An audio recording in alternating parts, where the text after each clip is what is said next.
小女子连日奔波，实在站不住了。哟，这小娘子细皮嫩肉的，本官要了。以后跟着我张胖子，保管你顿顿白面大肉。青花妹妹，这军营可不比京城，你还端着大小姐的架子呢，怕是明天就要冻死在雪地里了。要不你求求张大人，让他发善心，收你去我房里做个烧火丫头，念在旧情，我还能赏你口剩饭。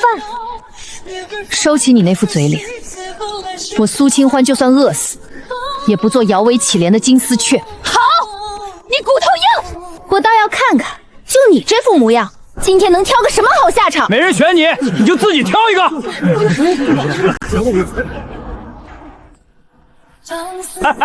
这丫头疯了吧？她盯着霍长月看呢。霍长元谁不知道？先锋营的拼命赛狼，军饷全拿去抚恤战死兄弟的家眷了。他那破营帐四面漏风，连他自己都快饿死了，哪有余粮养女人？妹妹，你不会看他长得高大，就急着往火坑里跳吧？跟了他，你连半口粥都喝不上。苏清欢，那是霍百货，他护军有功，但确实没粮没钱。你确定选他？军令如山，选了可不能反悔。我选他。我没钱没粮，跟着我，你会饿死。我不仅能让你吃饱，还能让你吃好。就凭你，一个十指不沾阳春水的千金小姐，就凭我，别人不认识，但我一眼就认出来了。那根本不是士兵们说的有毒红鬼果，那是极品野山椒。在这个调料匮乏的时代，有了这片野山椒，再烂的食材也能变成美味。这哪里是穷鬼的破营帐，分明是一座美食宝库。带我回你的营帐。苏清欢，今天你装清高，明天你就算跪在我营帐外要饭，我也绝不会施舍你一口。柳莹莹，记住你今天的话，我们走着瞧。他眼底满是探究，却没有推开我。风沙之中，他默默护着我，带我去往他的营帐。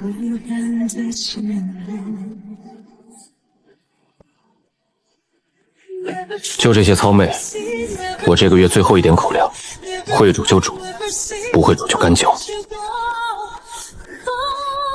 只有米，没有锅，也没有菜吗？菜，那是中军帐和张胖子那种人才能吃到的东西。锅，先锋营从不生火做饭，平时只啃干粮。吃不惯，你现在就滚去张胖子营帐外跪着，说不定还能讨到一块他吃剩的肥肉。霍百户，我既然选了你，就没有回头路。借个伙食给我，再帮我去借口铁锅。我说了，要让你吃好。女人，我没空陪你玩过家家，冰天雪地的，你拿什么让我吃好？变戏法？你若是信我，半个时辰后，我不仅让你吃上热饭，还让你见见什么叫真正的荤香。伙食拿来。哼。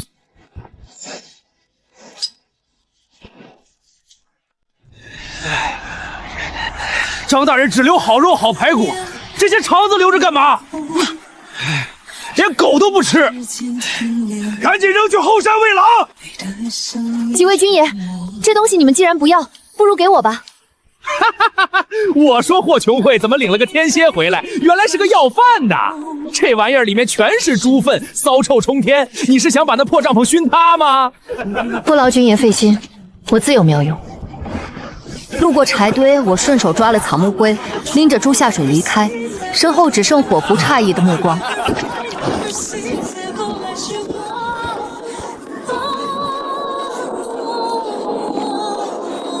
先用草木灰揉搓去粘液，再用粗盐杀菌去腥，最后翻面刮净油脂。这可是上好的肥肠，这帮不识货的人。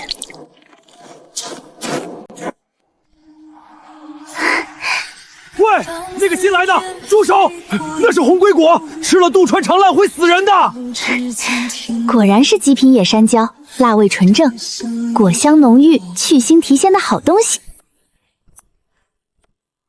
你弄这些污秽之物，还摘了红鬼果，是想毒死我，好早点去改嫁。毒死你对我有什么好处？我要是当了寡妇，明天就会被送去刷工头。帮我把火烧旺。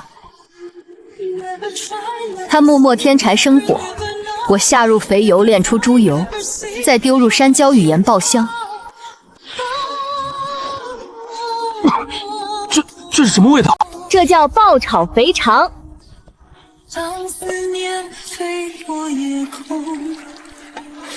吃吧，尝尝你口中的毒药和泔水。他望着饭菜愣神，迟疑夹起肥肠入口，辣味暖意席卷全身，惊得满眼动容。好好吃，太好吃了！你到底是什么人？这门手艺足以在京城开最好的酒楼。我是什么人？我是你刚才用一袋糙米就想打发的妻子。霍长渊，只要你护我在这军营里安稳无忧，我保证，以后不仅让你顿顿吃肉，还要让整个先锋营成为全军最不可招惹的存在。这笔买卖，做不做？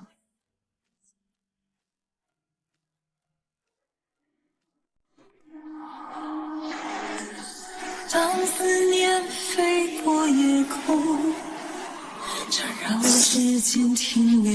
什么味道？这比过年时营里炖的大骨头还香，好像是从霍百户营庄那边飘过来的。奇了怪了，霍百庭哪来的钱买肉？这味道辣里带香，馋得我心都黄了。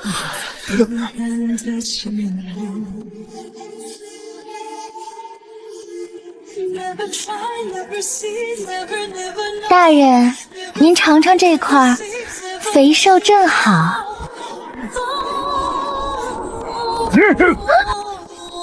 哪里来的香味儿？伙房今晚背着我做什么好东西了？大人，那个方向好像是霍长渊的破帐篷。他一个连军饷都捐干净的穷鬼，怎么可能吃得起这种美味？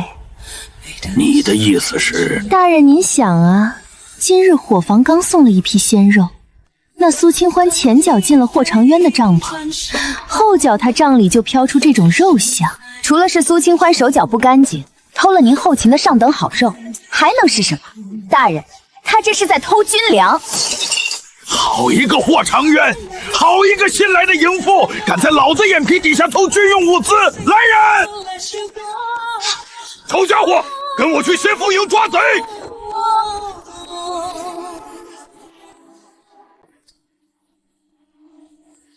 这手艺谁教你的？祖传的。霍百后，这顿饭可对得起我之前说的大话？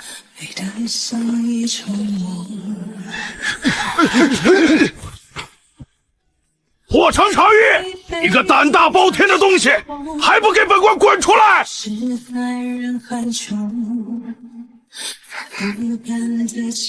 大人您看，铁锅里还有红油，我就说苏清欢是个贼骨头，果然偷了您的好肉。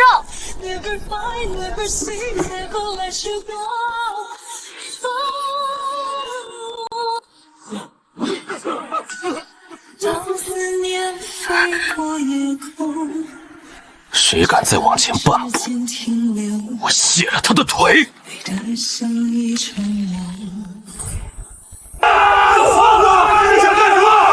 真当我们先锋营没人了是不是？霍长渊，你少耍横！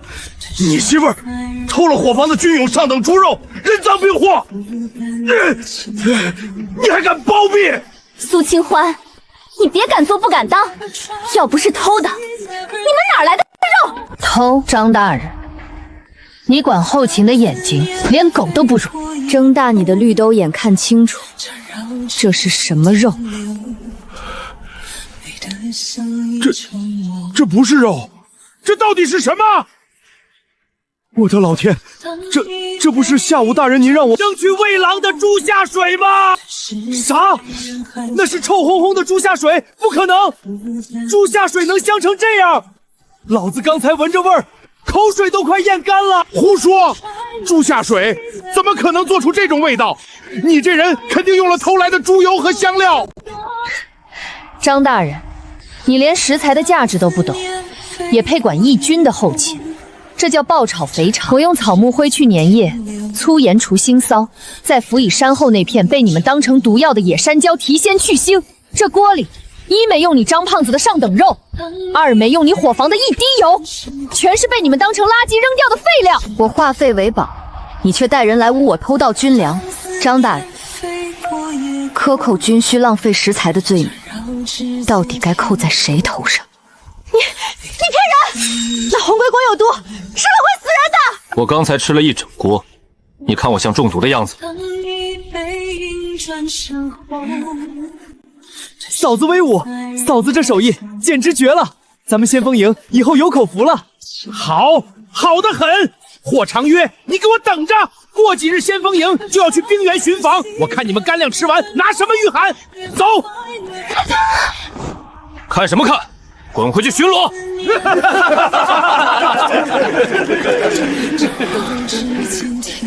以后除了我，谁也别想动你。先别急着放狠话，刚才张胖子说你们过几日要去冰原巡防。那是苦差事，风雪大，不能生火，只能啃冻得像石头一样的死面饼。每次巡防都有兄弟冻坏肠。别愁，只要你给我弄几袋粗面和一口大石磨，我保证让你们在冰原上也能吃上热腾腾、香喷喷的汤面。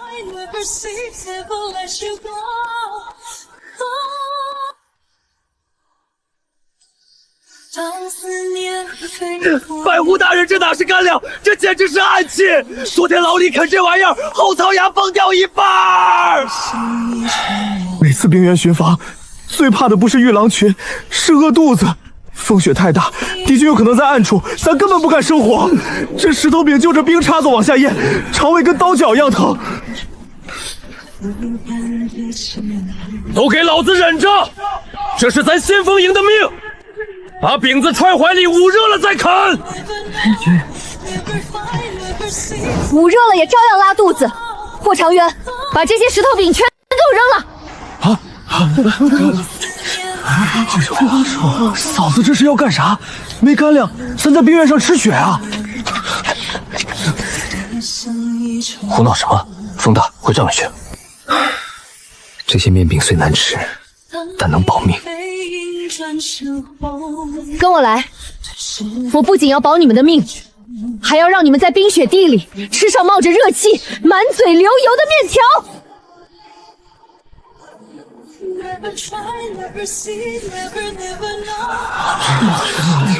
这是什么？很轻，但闻着全是油香。这叫方便面。我让人用张胖子伙房里炸剩的便宜猪油，把粗面条蒸熟后下锅高温油炸。油炸能逼出面条里所有水分，让它变得疏松多孔，极易保存。嫂子，这再香也是干的呀，冰原上没法生火煮面。不需要煮，这面本就是熟的，而且结构疏松，只要一点开水，立刻就能泡开。我还在里面加了烘干的白菜碎和野山椒粉末，有碳水，有油脂，有盐分。我用羊毛填充在双层羊皮之间，做成保温水壶。临走前灌满滚烫的开水，12个时辰内，水都是热的。试一次。缠绕指尖停留，美得像一场梦。娘哎，这真成面条了，还在冒热气。尝尝。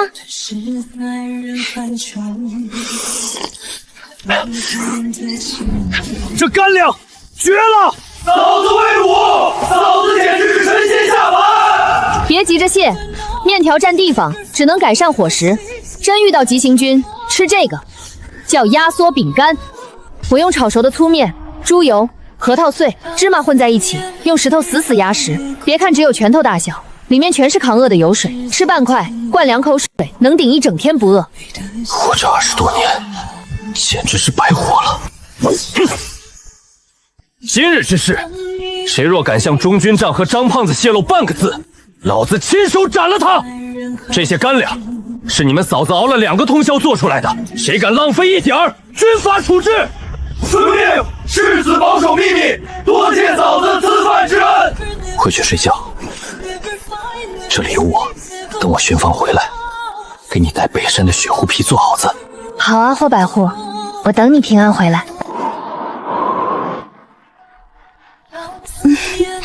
大人，算算时间，霍长渊他们已经出发去冰原了吧？这2天天寒地冻的，他们带的可是最差的粗面死饼。哼，得罪了我，就让他们在冰原上啃石头去吧。等他们冻得手脚发麻、肠胃坏死，我看那个苏清欢还能不能笑得出来。这一趟，老子要让先锋营竖着出去，横着抬回来。Never find, never see, never let you go. Oh. 哎呦，我的牙！白狐大人，这干粮根本没法吃啊！老张昨天硬咽下去半块，现在肠胃绞痛，连站都站不起来了。再这么下去，咱没遇上敌军，先冻死、饿死在这儿了。都给老子忍着！咱好歹还躲在雪沟里，你们想想西侧的先锋营，霍长渊那个倒霉蛋带的是最差的口粮，这会儿估计早冻成一排冰雕了。等风雪停了，咱就去给他们收尸，回去好领赏。Never try, never see, never. 当思念飞过夜空。指尖停留，全军休整，背风结阵。白狐大人，是不是该开饭了？兄弟们，肚子里的馋虫早造反了！开饭，把嫂子给的宝贝拿出来。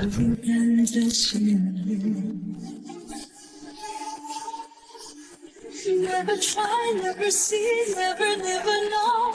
Never find, never see, never let you go. 娘啊，3天了，这水还是烫嘴的，嫂子简直是活神仙。少废话，趁热吃，吃完把汤喝干净，一滴油腥都不许浪费。痛快！老子现在浑身使不完的劲儿，就算窜出一队敌军，老子也能徒手撂倒他们！你背影转身后，只是在人海中。行进，接防御战。Never try, never see, never know. Never find, never see, never let you go. 白狐大人，是极品高原野马。要是能抓回去，咱先锋营就能全员配战马了。可是马群受惊了，冲撞力太大，平时咱饿着肚子根本拦不住，会被打成。那是平时，今天咱吃饱了。兄弟们，绳索准备。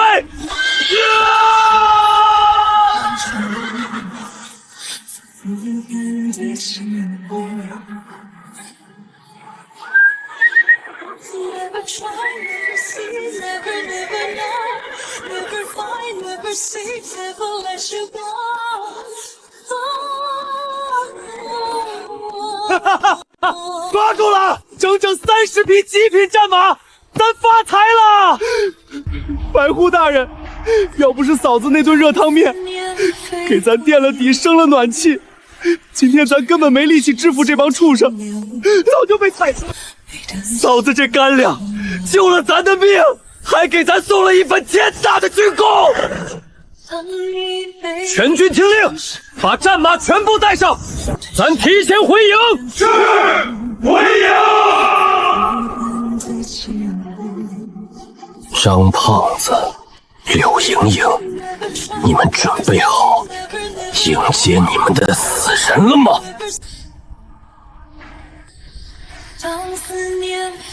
大人，这都第4天了，冰原上那场暴风雪刮得连营帐都快掀翻了，先锋营那帮穷鬼带的又是最差的死面饼，怕是连骨头渣子都被风雪埋了吧？哼，得罪我张胖子就是这个下场。等雪停时了，我就去中军大帐报丧，就说先锋营不幸遭遇雪崩，全军覆没。至于那个不知好歹的苏清欢，要是还没死透，本官就把他扔进后营，天天刷马桶。大人，救命啊！慌什么？黄百狐呢？你们右翼营不是去东侧巡防了吗？怎么搞成这副样子？王百户可能死面饼崩断了牙，又灌了一肚子冷风，现在肠胃绞痛，拉得起不来床，正被人用担架抬着呢。兄弟们带的干粮根本咬不动，全都冻僵了，好不容易才爬回来的。右翼营带的好干粮都冻成这样，那霍长渊他们绝对死透了。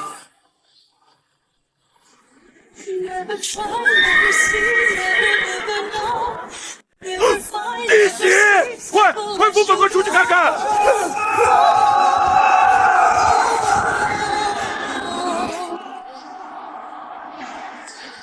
当思念飞过夜空，缠绕指尖停留，美得像一场梦。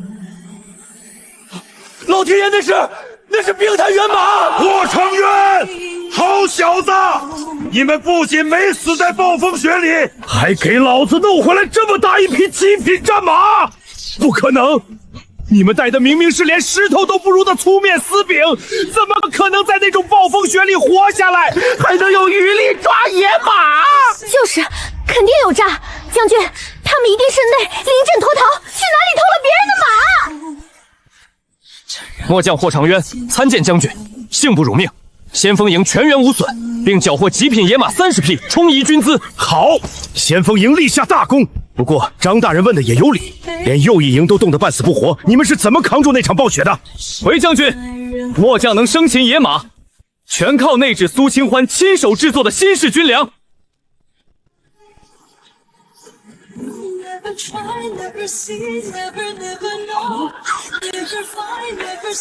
我这不就是炸苦的粗面条和硬疙瘩吗？这玩意儿在冰片上怎么吃？难不成你们还生火煮了？违反军规生火可是死罪！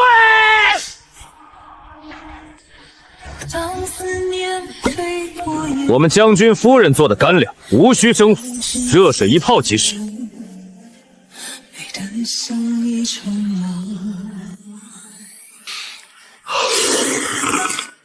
当你背影转身后，吞噬在人海中。好面，好干粮，有了这等干粮和这装热水的奇物，老子的兵就算在冰原上趴3天3夜，也照样生龙活虎的砍下敌人脑袋。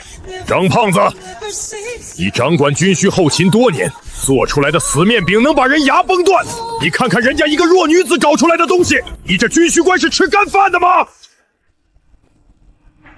将军息怒，这一时小计，上不得台面。将军，苏清欢不过是个流放罪妇，他怎么懂这些？这其中肯定……闭嘴！本将只看结果，能让士兵吃饱穿暖打胜仗的，就是大功臣霍长渊生擒野马，记大功一次。齐掐苏清欢，研发新式军需有功，赏白银100两，上等蜀锦10匹。先锋营全员今晚加肉加酒。多谢将军，多谢嫂子。100两白银，在边关这种地方，那是普通士兵一辈子都赚不到的巨款。我以为他会饿死，结果他不仅没死，还带着霍长阳飞黄腾达了。喧嚣落尽，他揣着赏赐，一身风尘，匆匆归来，帐内暖意融融。我抬眼朝他笑了笑。霍百户，看来你不仅平安回来了，还发了笔横财啊！你挣的全归你，以后我的命也归你。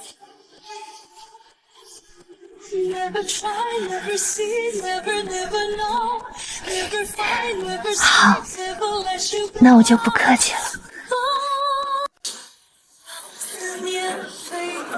把送到先锋营的炭火全给我扣下，一块炭渣子都不许留。大人，这大雪天的，一块炭不给，要是真冻死了人，将军那边问起来。混货！就说大雪封山，炭火受潮供应不足，他霍长宇不是能耐吗？不是靠个女人得了将军赏赐吗？我倒要看看100两银子能不能当柴烧。冰天雪地，有钱买不到炭，我看他们怎么活。大人说的对，苏清欢以为拿了赏赐就能翻身，做梦！这会儿他肯定正抱着银子在破帐篷里冻得直哆嗦呢。走，大人，咱去看看他们的惨样。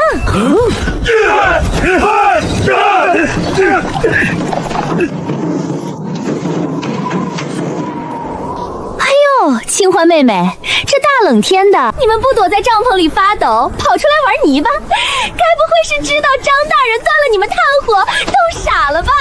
我当是谁在嚷嚷？原来是张大人和你的金丝雀断了我们的炭。那我还真得谢谢张大人。谢我？你得了失心疯不成？没有炭，你们今晚就得冻成冰雕。你那些劣质木炭烧起来满帐篷毒烟，狗都不用。张胖子，你最好把那点破炭捂紧了，别到时候冻得受不了，跑来求我。求你给我们吃泥巴吧！他若敢再来挑衅，我今晚就去削了他的脑袋。削他脑袋有什么用？我要的是让他失去在军营里立足的根本。黄泥和石头都运够了吗？运够了，按你的吩咐，石头都敲碎了，黄泥也和了水。不过，清欢，这东西真能比炭火还暖和？把兄弟们叫进来，今天我就让你们见识见识，什么叫真正的过冬神器。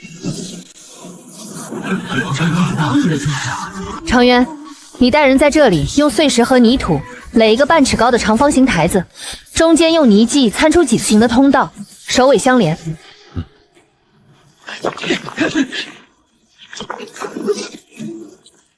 好，现在把这头和帐篷外的灶台连起来，另一头接一根中空竹筒，伸到帐顶做烟囱，最后台面上铺一层平整石板，用黄泥抹平缝隙。嫂子，这不就是一个土床吗？睡在石头和泥巴上，不得更冷？常渊，去外面灶台生火。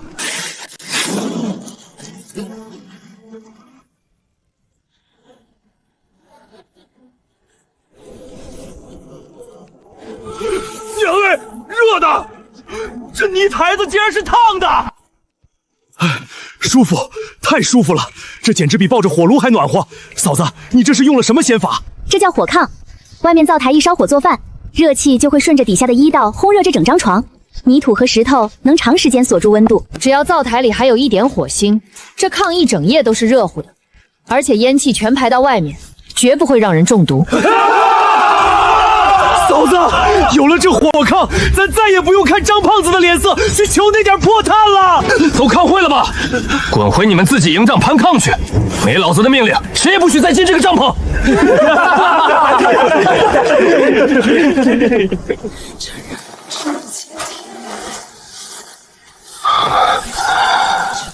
我霍长渊活了20几年，清欢，头一回觉得冬天是可以不挨冻的。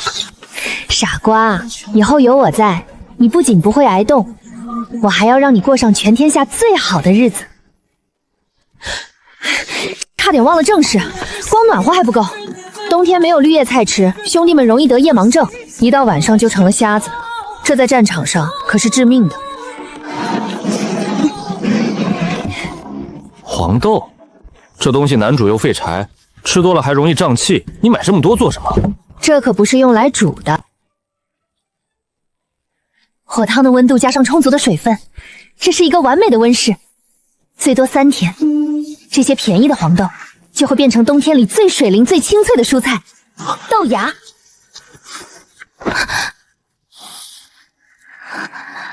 好，我等着吃你种出来的菜。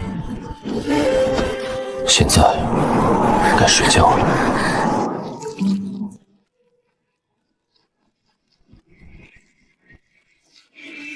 这个女人到底是何方神圣？不，她是谁都不重要，重要的是她是我的。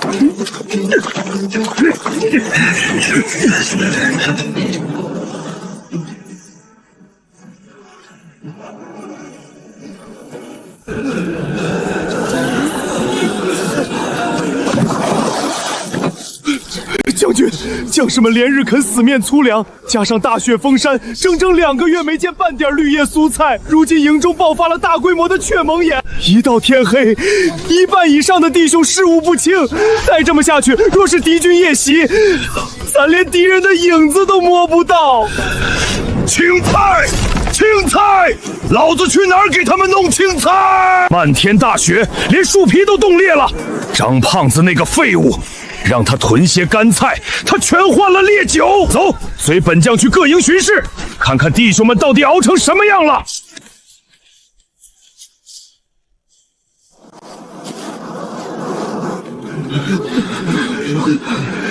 张胖子掌管后勤，竟让将士们冻饿至此，明日定要重罚。舅舅，什么味道？好香啊！像是浓郁的谷物汤，里面还加了烈性香料。走，过去看看。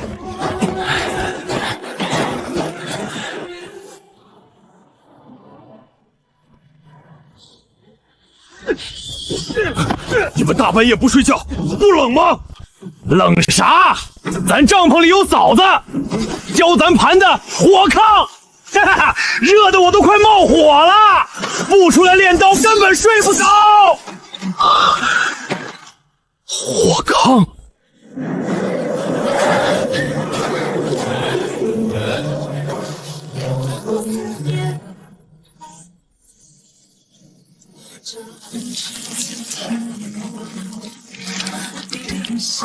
小心烫，张嘴。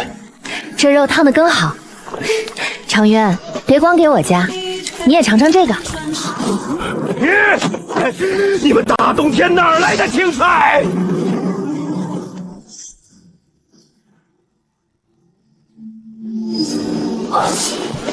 将军，您怎么深夜而刺？免礼，免礼！霍小子，你们在吃什么？回将军，这叫鸳鸯火锅，这个是我培育出来的鲜黄豆芽。将军若不嫌弃，坐下一起吃点。这土床竟比炭火盆还暖和10倍，而且没有半点烟熏火燎的味儿。将军，尝尝，边吃边说。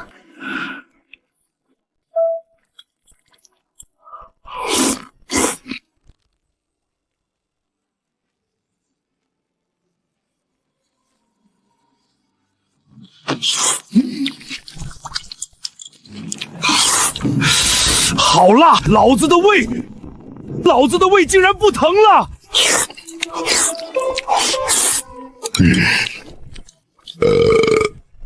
苏丫头，你老实告诉我，这能在冬天种出青菜的仙法，还有这身下滚烫的土床，到底是怎么回事？将军，这叫火炕，用黄泥碎石盘建，利用灶台余温供暖，省柴且无毒气。至于这豆芽，不是种出来的，是发出来的，只需廉价的黄豆和一点温水，利用火烫的恒温，3日之内便可源源不断产出鲜菜，不仅能解决弟兄们雀虻眼，还能预防肠胃恶疾。神物，这是足以改变西北军命运的神物。霍长渊，你小子取了个宝啊！有这火炕和生菜之法，我西北10万大军再也不惧寒冬。我们将军夫人不仅会做这些，若有合适的材料，她甚至能造出在风雪中穿行的利器。好！张胖子那个只知道中饱私囊的酒囊饭桶，本将忍他很久了。明日一早，本将要当着全军的面论功行赏。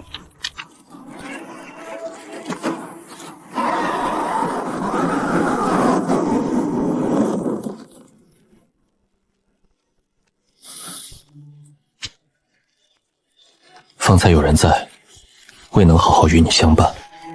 夫人，此刻可好？你呀，大将军才刚离开呢。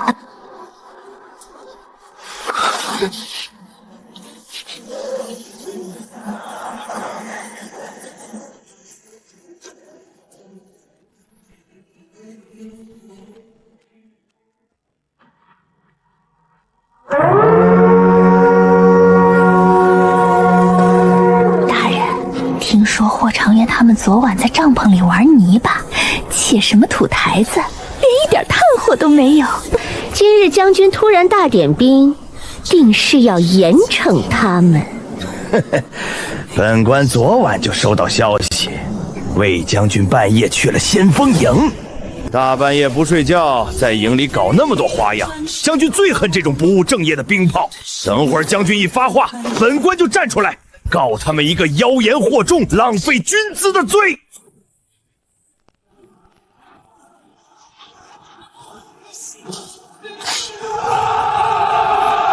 将士们，这几日大雪封山，天寒地冻，弟兄们受苦了。将军明鉴啊，大雪无情，后勤物资实在难以流转。但就在这等艰难时刻，先锋营霍长渊及其妻苏清欢不仅不思报国，反而妖言惑众。如今到了边关还这般胡闹，连累了整个先锋营的将士挨冻，实在是罪无可恕。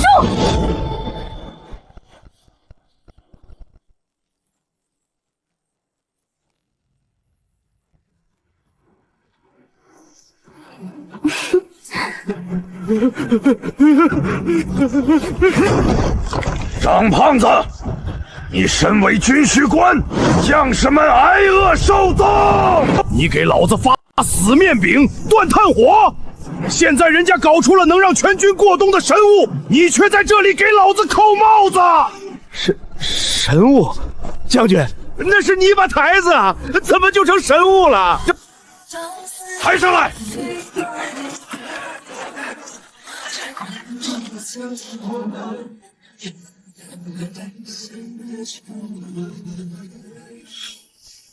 这叫火炕，是苏清欢苏夫人亲手绘制的图纸，只需黄泥碎石，借灶台余热，便可让帐内温暖如春，一整夜不灭。昨夜本将亲自体验，比你张帕子库房里那些发霉熏人的劣质木炭强上100倍。睁大你的眼看清楚，这是什么？青菜，这冰天雪地的，怎么可能有青菜？不可能，这是妖术！这叫黄豆芽，是苏夫人利用火炕恒温，用最廉价的黄豆培育出来的鲜菜。军医已经看过，只要将士们每日吃上一口，军中的雀蒙眼不出5日便可痊愈。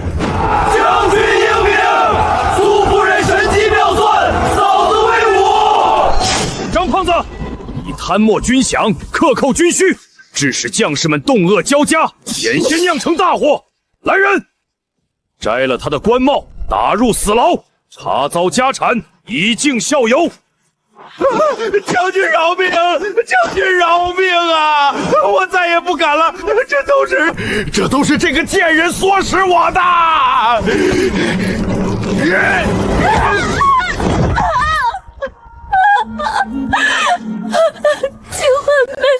清欢妹妹，救救我！我们是一起流放来的，你念在往日情分上，替我求求清吧！柳莹莹，大选那日你嘲笑我选了个穷鬼，说我只能啃树皮。现在你选的高知岛了，我的营帐里确实没有你的残羹烂杉。这军营的规矩，你自己担着吧。霍长渊听令，末将在。你治军有方，屡立奇功，本将今日提拔你为先锋营前属，统领3000精锐。至于这后勤军需一时，苏夫人，你这火烫和豆芽是实打实的技术，本将是个粗人，不懂那些弯弯绕绕。从今日起，西北大营的后勤公办便由你来做主。霍千种，你媳妇儿要是要钱要人，你全权配合，谁敢阻挡，军法从事。末将遵命，誓死护卫夫人，绝不让大军后勤出一丝差伤。谢将军信任，清欢新官上任，只有一条规矩：从今往后，西北西大营的后勤不养闲人，也不苛待任何一个流血流汗的将士。我苏清欢保证，只要你们敢拼命，我就敢让你们顿顿有肉吃，夜夜有热炕睡。先总威武，督办威武，誓死效忠西北军。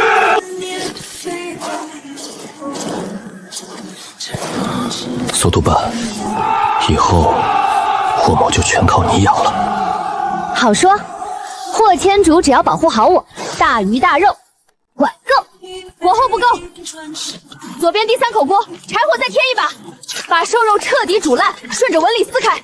右边的继续翻炒，一刻不能停，直到肉丝里的水分完全烘干，变得像棉酥一样蓬松。苏督办，这肉都炒成干草一样了，真能吃吗？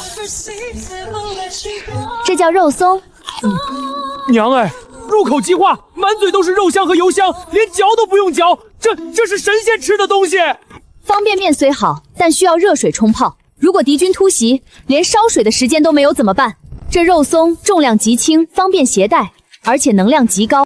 将士们在马上狂奔时，抓一把塞进嘴里，立刻就能恢复体力。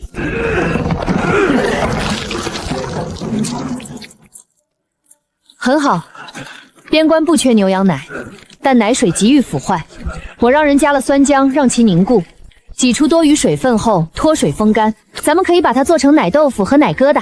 这东西硬如石头，存放数月也不会变质，只需含在口中慢慢融化，就能有效缓解饥饿，补充体能，是绝佳的干粮。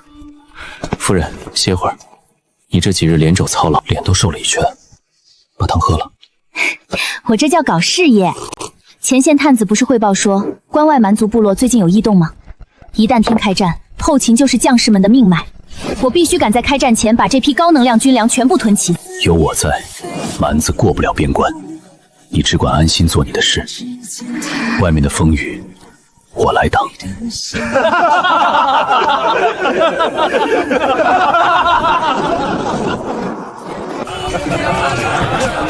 苏清欢，你笑吧，你尽管笑吧，很快你就笑不出来了。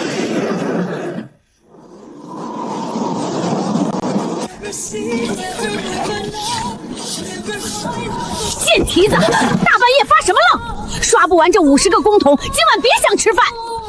你以为你还是以前那个军需小妾呢？张胖子都死在牢里了。苏清欢，凭什么你一个连饭都吃不起的人，现在成了高高在上的督办，被牵上捧在手心里，而我却要在这里受这样的罪？只要一点点，就能让人上吐下泻、脱水而死。苏清欢，你去死吧！我要让你身败名裂！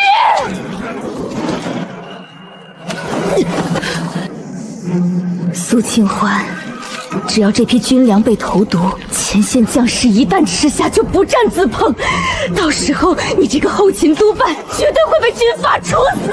你去死吧！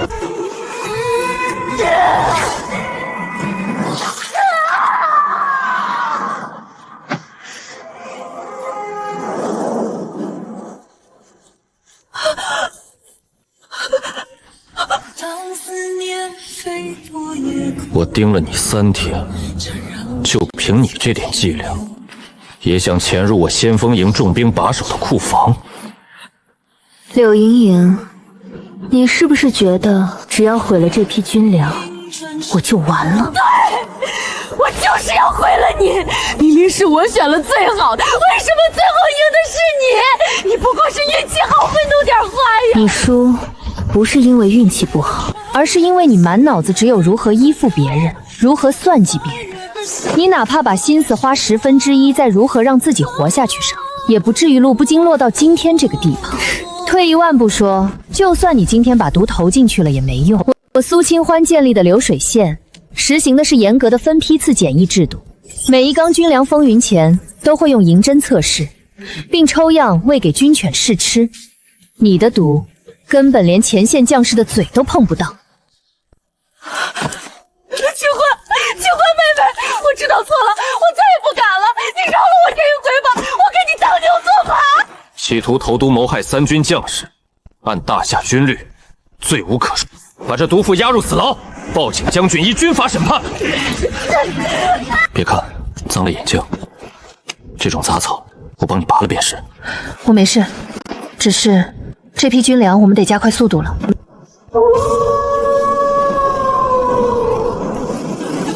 报！火前总，苏库曼，关外蛮族10万大军突然发难，已经切断了通往冰原主战场的补给线。魏将军下令，全军立刻进入1级战备。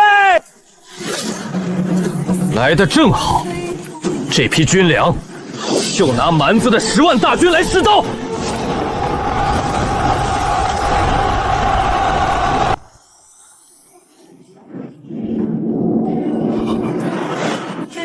蛮族这次倾巢出动10万大军，他们避开了咱们的正面防线，兵分铁桶一样把前线主力死死围在了冰原峡谷。最致命的是，他们切断了咱们唯一的粮道。前线主力带的干粮只够吃3天，要是派运粮车队去支援，辎重车走得慢，还没到峡谷就会被蛮族的游骑兵当成活靶子。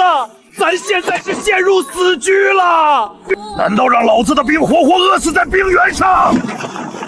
就算用人命填，也得把粮道给老子撕开一条口子。将军，硬拼不可取，莫做有一计。不仅不需要运粮车，还能让蛮族10万大军不战自退。霍前志，快说！蛮族敢倾巢出动，是因为他们背靠死亡戈壁，那里有一条地下暗河的源头——月牙泉，那是他们10万大军唯一的水源。末将愿率先锋营3000轻骑，不带任何辎重，连夜穿过死亡戈壁，直插敌军心脏，截断月牙泉。不可！霍前定，死亡戈壁连飞鸟都飞不过去，里面狂风肆虐，没有一丝柴草可以生活。3000轻骑要在里面急行军10天10夜，不带辎重车，不埋锅造饭，吃什么？全得困在里面。谁说行军打仗一定要埋锅造饭？苏东办，你这话是什么意思？将军请看，这是我刚刚督召出来的新式军粮，金黄色的是肉松，白色的是奶豆腐，还有这种极致压缩的高能饼干。这些食物已经完全脱水去脂，重量极轻，一个士兵只需随身携带这么一小袋，就足够10天10夜的高强度消耗。最关键的是，他们不需要火，不需要水，不需要任何锅碗瓢盆，抓一把塞进嘴里，甚至可以在战马全速冲刺的时候进食。老天爷，入口即化，全是肉的精气，这是神仙才能变出来的干粮。有了这个，还要什么运粮车队？哈哈哈哈哈！好，太好了，霍长运，你媳妇真是咱们西北军的定海神针。蛮子做梦也想不到，咱们的军队能像幽灵一样，不生一丝炊烟，直接穿过死亡戈壁。霍长渊听令，本将命你率先锋营3000精锐，即刻出发，截断月牙盘，截断月牙盘。末将领命，定叫蛮族有来无回。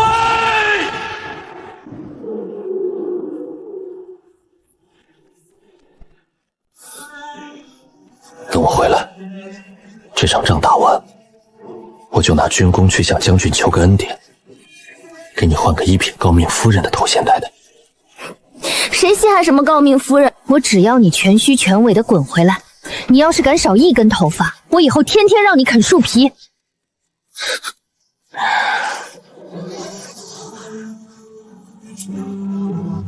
遵命，我的夫人。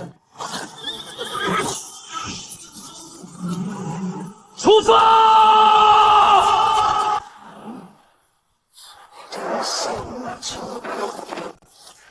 哈哈哈哈哈！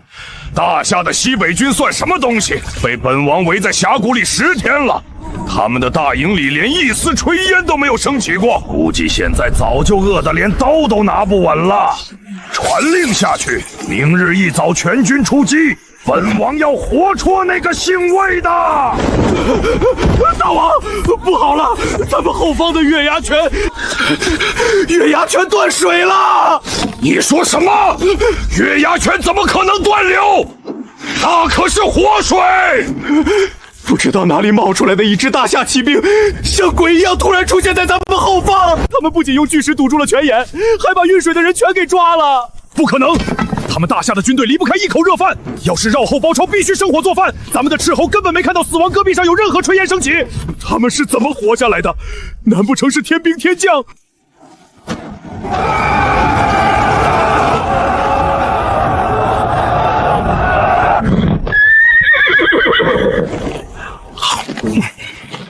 前督大人，嫂子给的这干粮太绝了！这10天咱连火都没生过一次，就在马背上吃，体力好的能再跑10天。这就是差距。蛮子不懂，那就让他们拿命来学。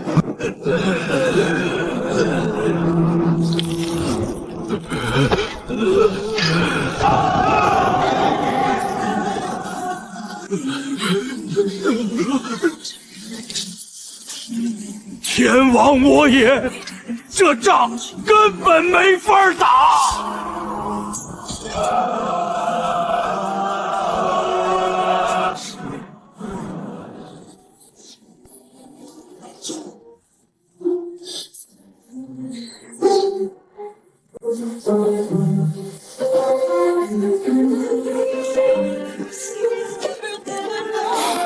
夫人，我全虚全日的回来了。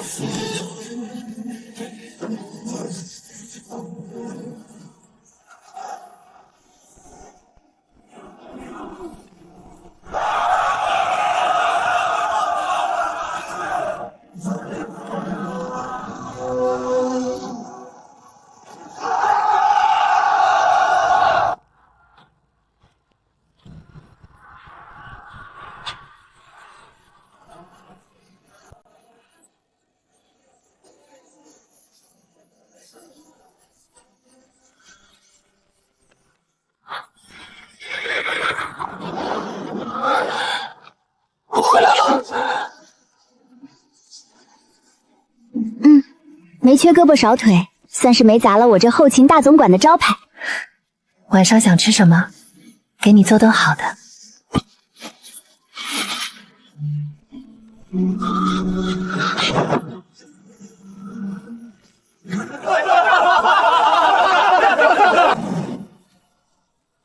先锋营千货场景接旨。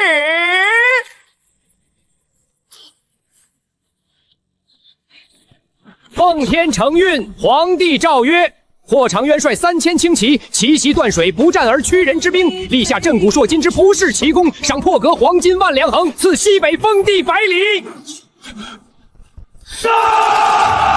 侯爷，皇上对您可是喜爱的紧，除了这旨意上的赏赐，皇上还特意在京城给您赐了一座豪华侯府，并且还精挑细选了2位出身名门、琴棋书画样样精通的绝色佳人，给您添香捧枕，开枝散叶呢。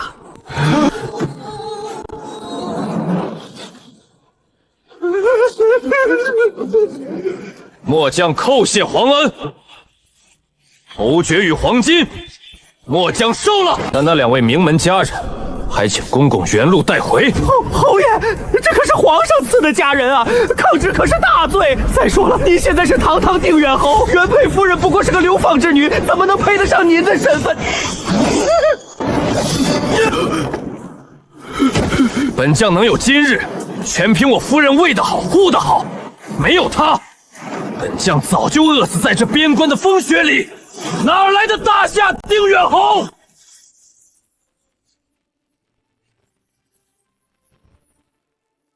这大夏的江山，我替圣上收。但这定远侯的印器，这万两黄金，还有我霍长渊这颗心，全是我夫人的。我霍长渊此生胃里只装得下夫人做的饭，后院里也只容得下夫人一个人。侯爷威武！侯爷威武！侯夫人威武！我回去告诉皇上，咱们这位和是个怕媳妇的，他媳妇才是西北军真正的财神爷，谁敢给侯爷塞女人？先问问西北10万弟兄手里的都答不答应？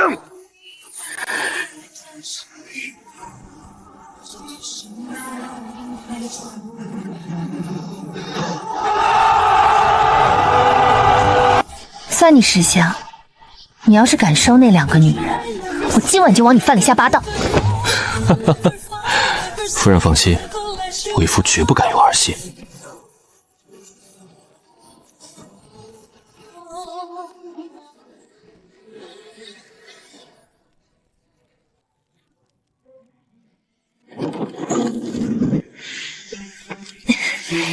用西北特产的羊奶打发，加上精良的小麦面粉，古代第1块海绵蛋糕，大功告成。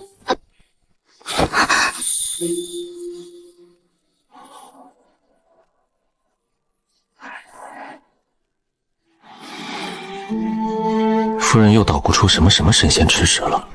好香！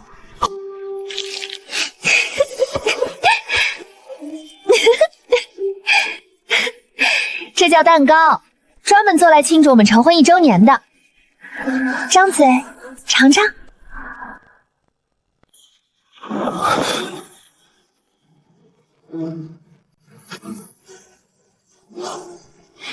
很甜，比我吃过的任何东西都甜。